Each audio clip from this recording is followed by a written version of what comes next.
আমাদের এই প্রান্তিক খামারিদের উৎপাদন খরচ এবং কর্পোরেট গ্রুপের উৎপাদন খরচকে যদি আমরা এই বৈষম্য দূর করতে না পারি, তাহলে কিন্তু আমাদের বাংলাদেশের বাজারে ডিম মুরগির অস্থিরতা কমবে না।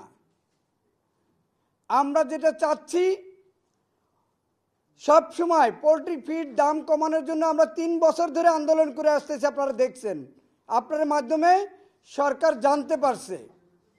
কিন্তু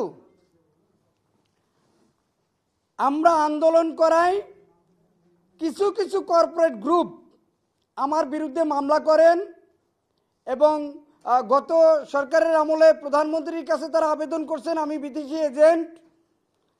বর্তমান সরকারের প্রধান উপদেষ্টার কাছে তারা আবেদন করছেন আমি হচ্ছি বাইরের এজেন্ট।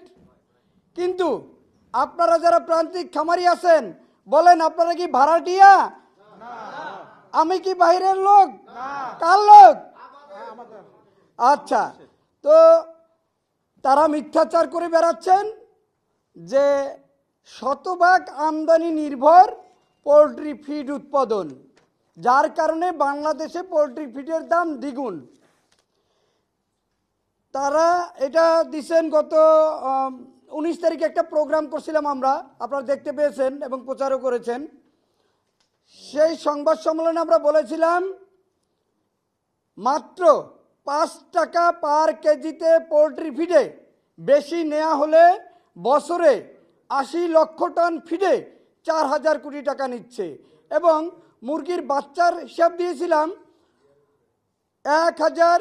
1920 কোটি টাকা।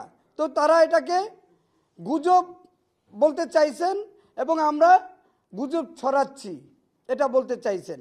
আচ্ছা, এখানে তারা লিখছেন শতভাগ আমদানি নির্ভর।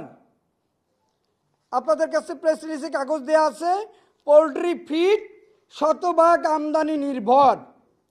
এই শতভাগ আমদানি নির্ভরটাই গুজব। মূলত তারা নিজেরাই গুজব ছড়াচ্ছেন এবং সরকারি অসাধু কর্মকর্তারাও এটাকে গুজব, তারা তাদের পক্ষে সাফাই গাচ্ছেন। বিভিন্ন টকশো, টিভি, পত্র পত্রিকা, বিভিন্ন সেমিনার, সকল জায়গায় বলে বেড়াচ্ছেন পোলট্রি ফিড শতভাগ আমদানি নির্ভর। এবং আমরা ট্রেড অ্যান্ড ট্যারিফ কমিশনে একটা মিটিং করি সরকারের পক্ষ থেকে। সেখানে কাজী ফার্মসের যিনি কর্ণধর আছেন তার একটা বক্তব্য আমার কাছে আছে রেকর্ড করা। তিনি বলছেন ভারতে ফিডের দাম কম, সেখানে ভুট্টা উৎপাদন হয়, আর আমরা ভুট্টা আমদানি নির্ভর ইন্ডিয়া থেকে কিনে বাংলাদেশে আনি। কিন্তু বাংলাদেশে ভুট্টা এখন আমদানি করতে হয় না, আমদানি নির্ভরতা নেই। আমাদের দেশে ভুট্টার চাহিদা আছে 65 থেকে 70 লক্ষ টন।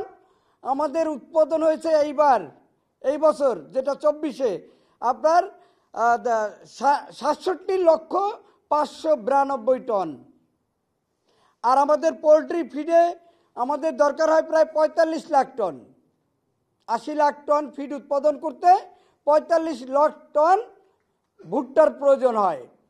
এবং তারা ভুট্টা কিন্তু এই যেমন কন্ট্রাক্ট ফার্মিং করেন আমাদের সাথে মুরগির পালনে, ক্ষুদ্র খামারিদের সাথে, এভাবে কিন্তু তারা ভুট্টা উৎপাদন করেন। আমরা এটাকে সাধুবাদ জানাই। এবং ভুট্টা যেই অঞ্চলে হচ্ছে ওই অঞ্চলে কিন্তু তারা ফিডমল গড়ে তুলছেন।